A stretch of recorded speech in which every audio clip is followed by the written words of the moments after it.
Pendant la nuit, le Botticelli nous a ramenés à Rouen, Épisode de l'ascenseur. que l'on annonçait par erreur en panne. Brume matinale habituelle.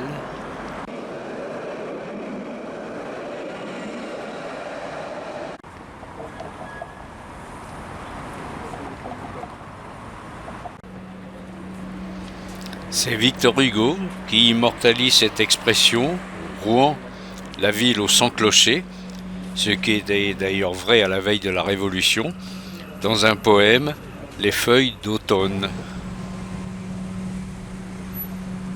Mais il y a aussi les merveilleuses et vieilles maisons à colombage.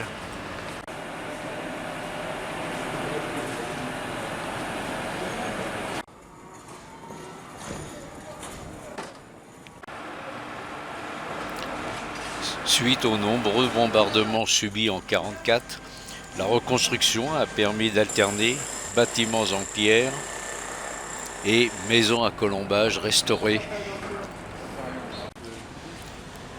Voici l'église Sainte-Jeanne d'Arc, place du Vieux Marché, au toit remarquable, œuvre de l'architecte Louis Arech.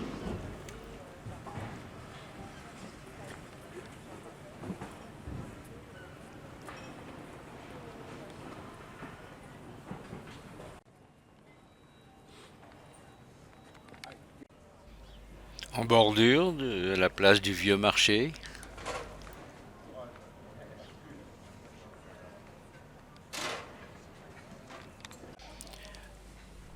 le souvenir de la pucelle est omniprésent et cette croix marque l'endroit du bûcher où elle périt brûlée le 30 mai 1431.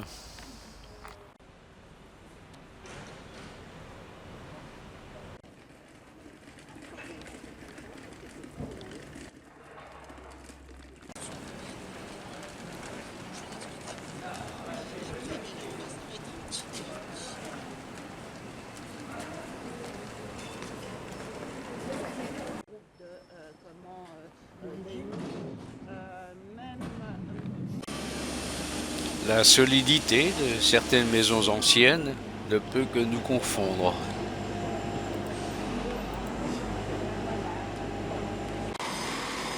Au bout, c'est la tour de l'horloge et son beffroi.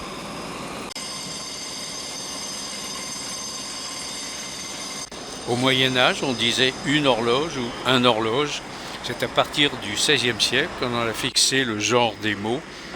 Jusqu'au milieu du XXe siècle, on disait la grosse horloge. Puis, le masculin s'est imposé.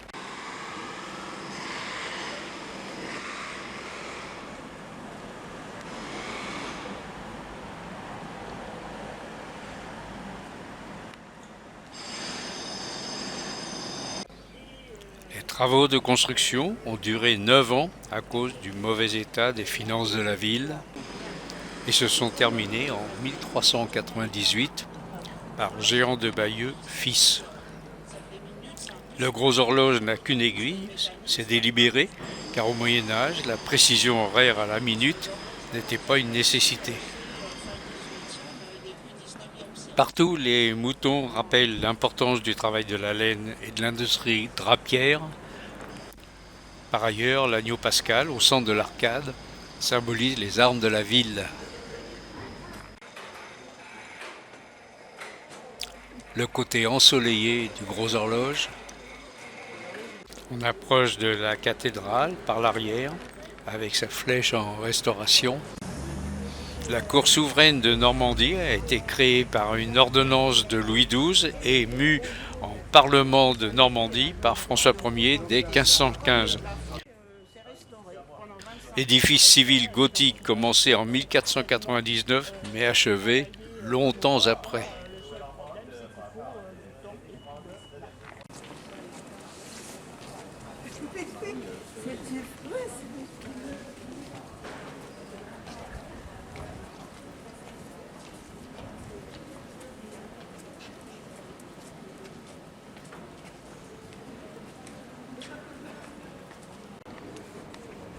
Voilà la façade et ses 3 portails occidentaux que Monet a peint plus de 30 fois entre novembre 1892 et 1893.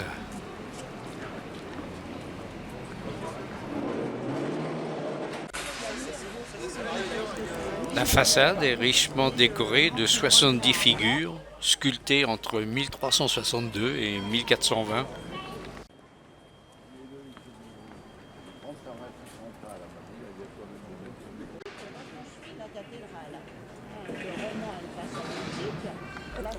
La flèche en fonte, en restauration après celle de Notre-Dame de Paris, néo-gothique, a été terminée en 1884. Elle a fait de la cathédrale, avec ses 150 mètres, le bâtiment le plus haut du monde à cette date. L'arbre de Jessé, au portail central, voué peut-être à Saint-Romain.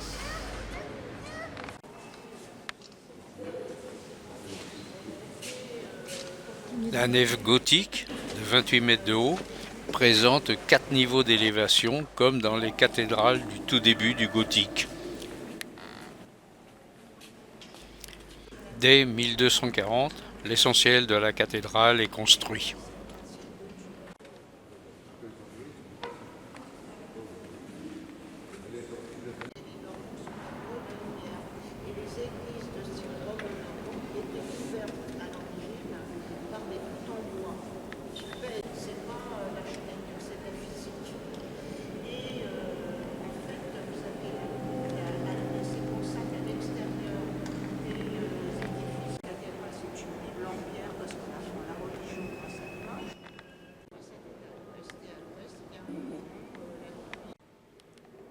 Une vue du bas-côté nord. Le tombeau de Rollon, premier duc de Normandie. Le gisant de Guillaume Longue-Épée, fils de Rollon. Quelques-unes des 70 statues authentiques de la façade, conservées à l'abri. C'est son cœur qui se trouve dans ce gisant de Richard Cœur de Lion, dont le corps repose à l'abbaye royale de Fontevraud.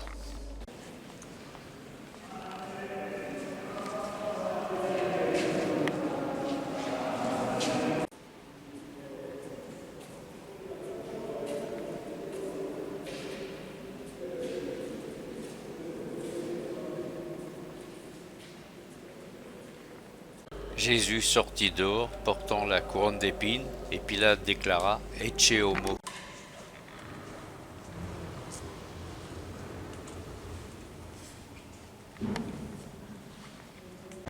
La tour sud, la plus élevée, et à droite, le portail de la Calandre, ouvre sur le flanc sud.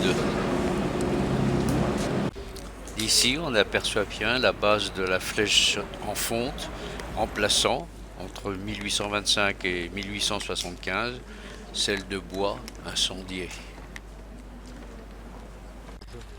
Saint-Georges terrassant le dragon. Tout près se trouve l'église Saint-Maclou, dédiée à l'évêque breton Saint-Malo. Elle est célèbre pour son portail à 5 porches, avec ses portes en bois sculptées de la Renaissance.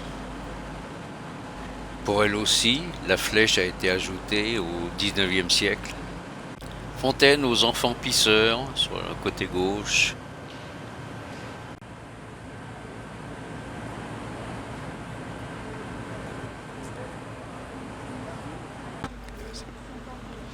Par leur système d'assemblage par Tenon et Mortaise, les Normands ont inventé les maisons transportables. Ainsi, cette maison a été démontée et replacée ici.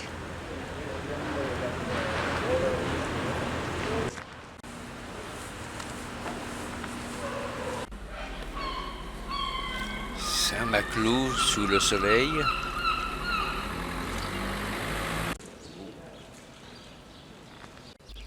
Nous nous dirigeons vers quelque chose d'unique en Europe, un ancien cimetière à galeries, l'être Saint-Maclou.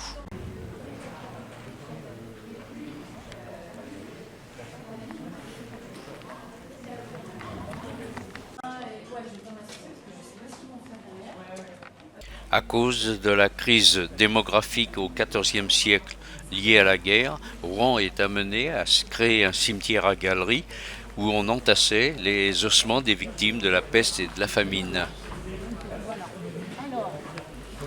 Les sculptures sont sans équivoque et font penser à une danse macabre.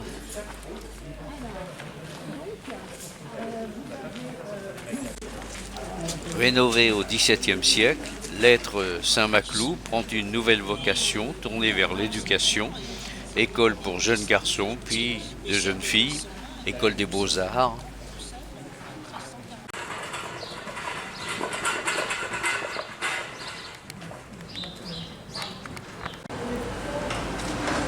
On contourne la cathédrale par son flanc nord et on se demande si les maçons parfois n'abusent pas du calva.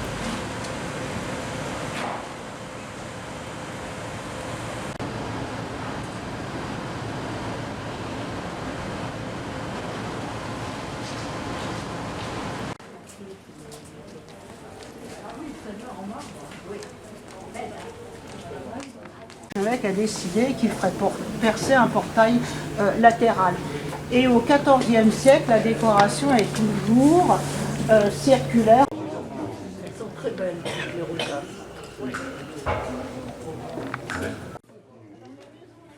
Fais la photo.